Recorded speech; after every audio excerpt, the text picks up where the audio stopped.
ஓர் உயிர் விலை போகிறது. சிறுகதை. ஆசிரியர் சுசீலா அவர்கள்.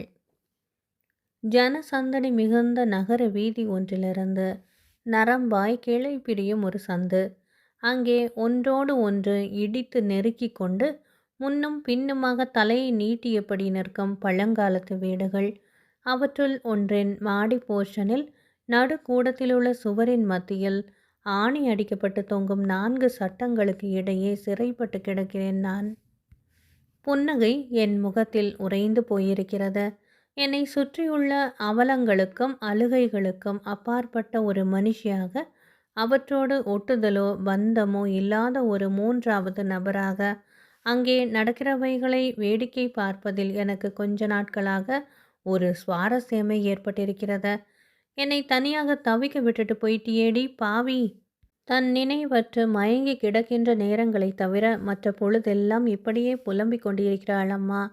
வாயிலே துண்டை அழுத்தி பொத்தியபடி அவளுக்கு ஆறுதல் சொல்ல கூடத்துக்கு வருவதும், எங்கே தலையை கொஞ்சம் நிமிர்த்தினாலும் என் முகம் கண்களில் தெரித்து அழுகை வெளியாக்கிவிடுமோ என்று பயந்தபடி தலையை குனிந்து கொண்டு வெளியேறுவதுமாக அப்பா தவிக்கிறார்.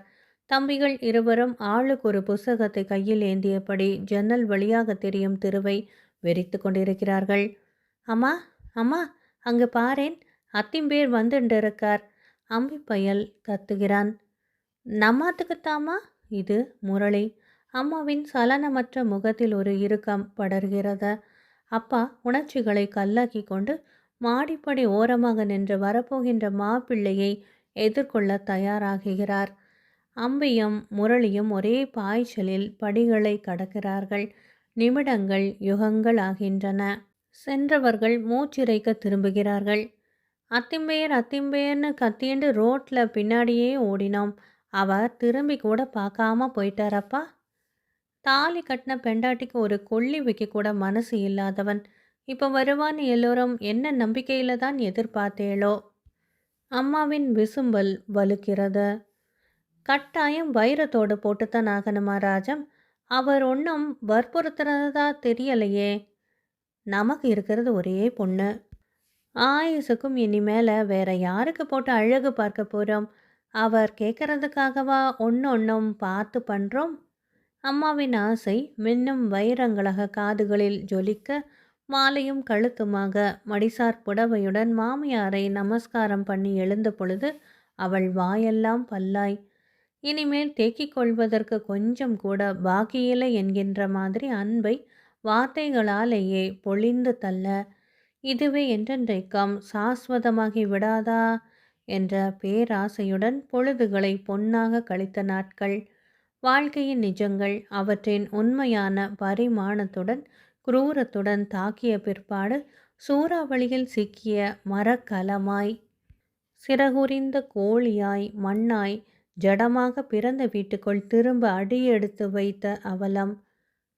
உங்காத்து மாட்டு பொண்ணுக்கு என்ன உடம்பு? 2 மாசமா ஆஃபீஸுக்கு கூட வரலையாமே? என் பொண்ணு சொன்னா? பரிவோடு கேட்பது போன்ற பாவனையில் அடுத்தவர் முதுகை சொரிந்து ஆனந்தம் காண்பதை பொழுதுபோக்காகவே கொண்டிருக்கும் இத்தகைய ஜீவன்களுக்கு மாமியார் தரும் மறுமொழி செவிப்பறையில் வந்து மோதுகிறது. அது என்னதான் உடம்போ போங்க. கல்யாணமாகி இந்த 1 வருஷத்தில் அவ படுத்துக்காம இருந்த நாளை விரல் விட்டு எண்ணிவிடலாம். என்னவோ சம்பாதிக்கிற பொண்ணு இருக்காளேன்னு பார்த்தா இப்போ லாஸ் ஆஃப் பேயில் வேற லீவு போட்டாச்சு. அதை விட்டு தள்ளுங்க. காசு இன்னைக்கு வரும் நாளைக்கு போகும். ராஜா மாதிரி இருக்கிற எங்கள் பாபு தலையில் இப்படி ஒரு நோஞ்சான கட்டிண்டு அவஸ்தைப்படணும்னு எழுதிட்டானே பகவான்.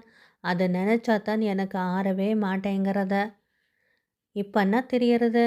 அவ வலியை வந்து வைரத்தோடு போட்டதோட மர்மம். என்ன சீர் செஞ்சு என்ன பிரயோஜனம்? இன்னும் இன்னும் இன்னும் தேள் கொடுக்காக கொட்டுகின்ற அந்த வார்த்தைகளை இனிமேலும் கேட்க மனதுக்கு தெம்பு இல்லை. அம்மாவின் அரவணைப்பில் இல்லாமல் சென்னை ஹாஸ்டலில் இருந்த பொழுதும் கூட கல்லுக்குண்டாக இருந்த உடம்புக்கு இப்பொழுது என்ன கேடு வந்து விட்டது?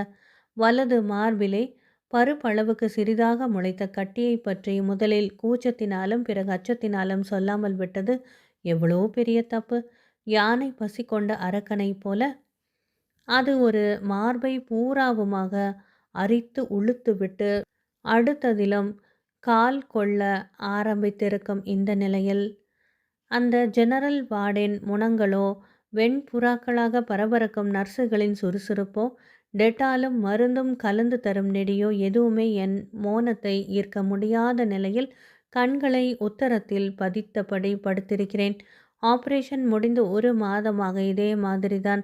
4 நாட்களுக்கு ஒரு முறை வந்து கடனை கழித்துவிட்டு போகும் மாமியார். ஆபரேஷன் தினத்தன்று மட்டும் கூட நின்றுவிட்டு அதன் பிறகு ஒப்புக்கு கூட வந்து எட்டி பார்க்காத கணவர். இவர்களெல்லாம் போகட்டும். அம்மா நீ எப்படி? மனதில் ஒரு சிறு நெருடல். சிஸ்டர், ஒரு போஸ்ட் கார்டும் பென்னும் கிடைக்குமா?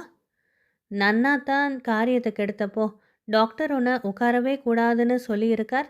நீ என்னடான்னா படுக்கையிலேயே எழுந்து உட்கார்ந்துண்டு கடுதாசி வேற எழுத ஆரம்பிச்சிட்டியே.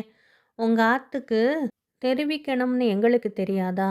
அவ மனசு கஷ்டப்பட போறதே பக்குவமா விஷத்தை எடுத்து சொல்லணும்னு தான் காத்துட்டு இருக்கோம். தேன் தடவிய விஷத்துளிகள். இன்று மாமியாரின் விசிட்டிங் டே என்பது எப்படி மறந்தது எனக்கு? பரவாயில்ல, உனக்கு தெரிவிக்காம இருக்கிறதே நல்லதுதான் அம்மா. எனக்கு ஒரு தலைவலி வந்துட்டா கூட துடிச்சு போற நீ, ஒரு ஜலதோஷம் பிடிச்சிட்டா கூட 10 போட்டு கஷாயம் வச்சு கொடுத்து ராப்பூரா கண் முழிச்சிருக்கிற நீ, உன் பொண்ணுக்கு கேன்சருங்கிற அதிர்ச்சியை எப்படி தாங்குவ? அதுவும் ஆப்ரேஷனுக்கு அப்புறம் அவ மென்மையான தன்னோட பெண்மை சின்னங்களை இழந்துட்டு கிழிஞ்ச நாரா ஒரு ஜெனரல் வார்டில் கிடக்கிறத உன்னால் எப்படி பொறுத்துக்க முடியும்?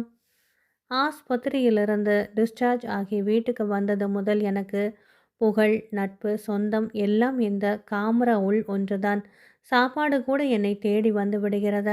கதவு ஓசைப்படும் சத்தம் கேட்டு திரும்பி பார்க்கிறேன். அவர்தான். நான் இங்கு வந்த பிறகு எண்ணி 2 முறை அவர் என்னை பார்க்க வந்திருக்கிறார். ஏதோ ஆஃபீஸ் தொடர்பான பேப்பர்களில் என்னிடம் கையெழுத்து வாங்குவதற்காக. அதுதான் டாக்டர்கள் திட்டவட்டமாக என் ஆயுளுக்கு இன்னும் 2 வருடங்கள் தான் என்று கெடு வைத்து விட்டார்களே. எத்தனை நாட்களுக்குத்தான் லீவை நீடித்து கொண்டு போவது? இருந்தாலும் ஆஃபீஸில் கறக்க முடிந்த வரையிலும் கறக்கலாமே என்று இவர்களுக்கு ஒரு சபலம் இருக்கும் போலும். எந்த வகையாலும் உடம்பால் ஒத்துழைப்பு தர முடியாத நிலையிலே இருக்கும் நான் ஏன் மறுக்க வேண்டும்? எப்பொழுது உள்ளே வந்தாலும் காரியத்தை முடித்து கொண்டு வெளியேறுவதிலேயே கவனமாக இருக்கும் அவர் இன்றென்னவோ நாற்காலியை இழுத்து போட்டுக்கொண்டு உட்கார்ந்து கொள்கிறார். தொட்டால் கூட ஒட்டி கொண்டு விடுமோ என்ற பயத்திலே கட்டிலில் இருந்து 4 அடி விலகித்தான் வார்த்தைகளை மென்று விழுங்கியபடி பேச ஆரம்பிக்கிறார். கஸ்தூரி, இதை சொல்ல வேண்டிய நிலைமை ஏற்பட்டுடுத்தேன்னு எனக்கு ரொம்ப கஷ்டமாக தான் இருக்குது.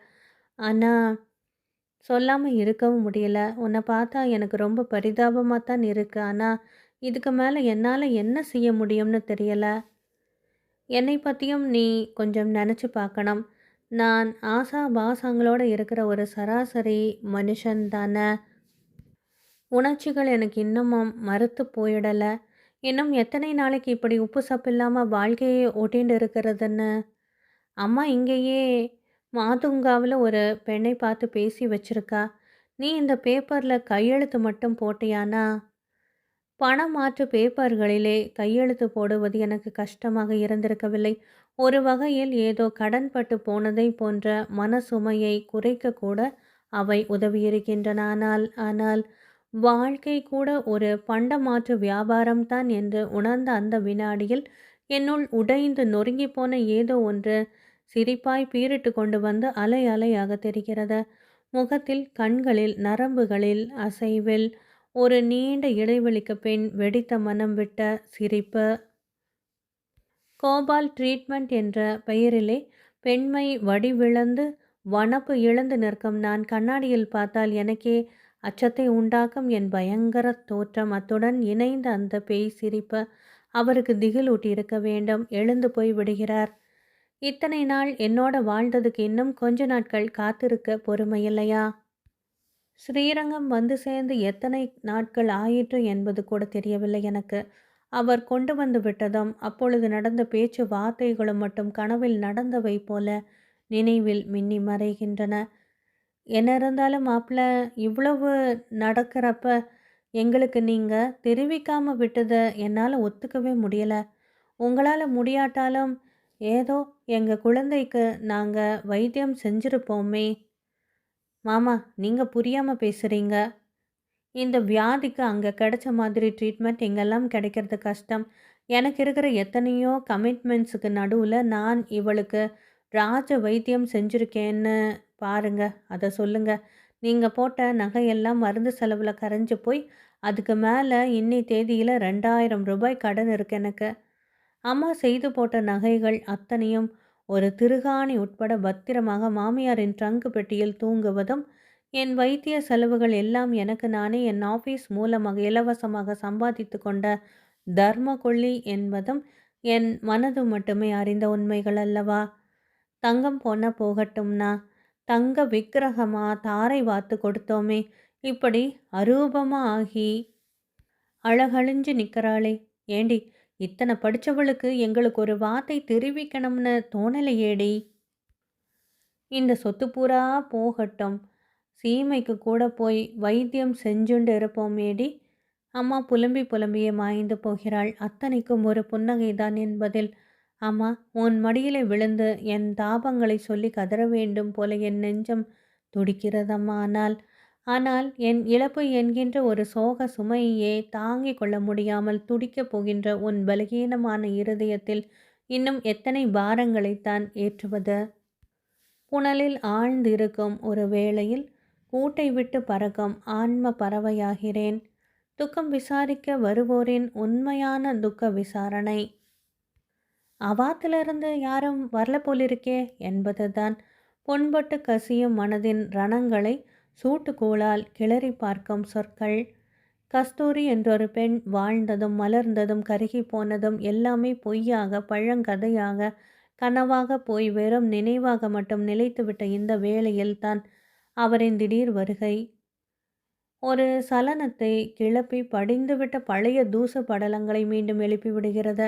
உள்ளே புயலாக நுழைகிறார் அப்பா. அவர் முகம் கருத்து சிறுத்திருக்கிறது. நிதானமின்றி வார்த்தைகள் கொட்டுகின்றன.